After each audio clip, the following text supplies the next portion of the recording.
Level 1. The recruit. You're 19 when you sign the papers. You imagine special forces, elite missions, becoming one of the best soldiers alive. You have no idea what's coming. Weeks later, you're running before sunrise, marching until your shoulders bleed and sleeping just long enough to wake up exhausted. Men around you quit. Others get injured. You keep going. Then comes airborne school. You survive your first jump and finally think you might belong here. Then you're told the truth. None of this made you special forces. It only earned you the chance to try. Level 2. The candidate. Selection begins with a heavy rucksack and almost no information. You're cold, hungry, and sleep-deprived. Nobody tells you how far you have left. Candidates disappear one by one. Eventually, you're alone in the woods, trying to navigate while your body begs you to stop. That's when you understand. They're not looking for the strongest man. They're looking for the one who refuses to quit. So you keep walking. Days later, your number is called. Selected. But you haven't made it yet. You've only earned the right to begin. Level 3. The Green Beret.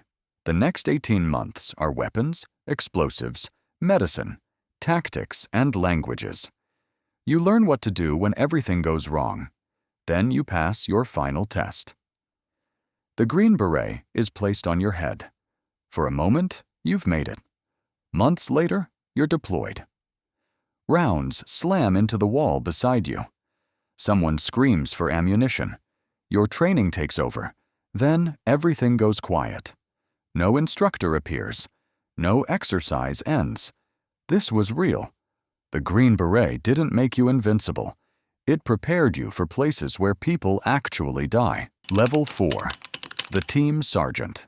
Years and deployments pass. Now younger soldiers wait for your orders. If you're wrong, they pay for it. During a patrol, an explosion hits your convoy. One of your youngest soldiers goes down.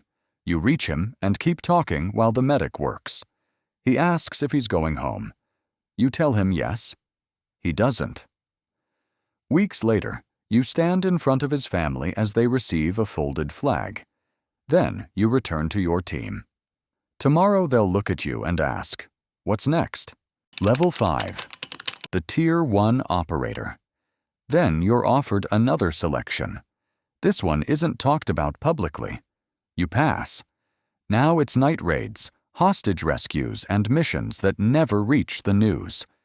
You arrive in darkness and disappear before sunrise.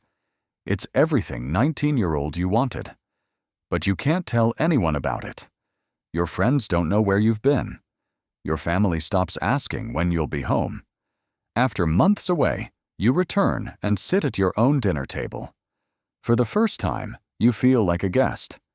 You've reached the elite. And the higher you climb, the more alone you become. Level 6. The Commander. Eventually, rifles become maps. Night vision becomes screens. Now you're sending other men into danger. Then one mission goes wrong. You weren't there. You never fired a shot. But you approved it. The names of the dead arrive on your desk. Years later, you retire. Your uniform goes into the closet. Your body is worn down. Friends from old photographs are gone. Your children grew up while you were away. One day, you speak to a room of 19-year-old recruits. You tell them about the missions, the friends you buried, and the family you almost lost. They listen, but you see it in their faces. They think it'll be different for them. You recognize that look. You once had it too. Somewhere, another 19-year-old sits in a recruiting office. He picks up a pen. He signs his name, and the cycle begins again.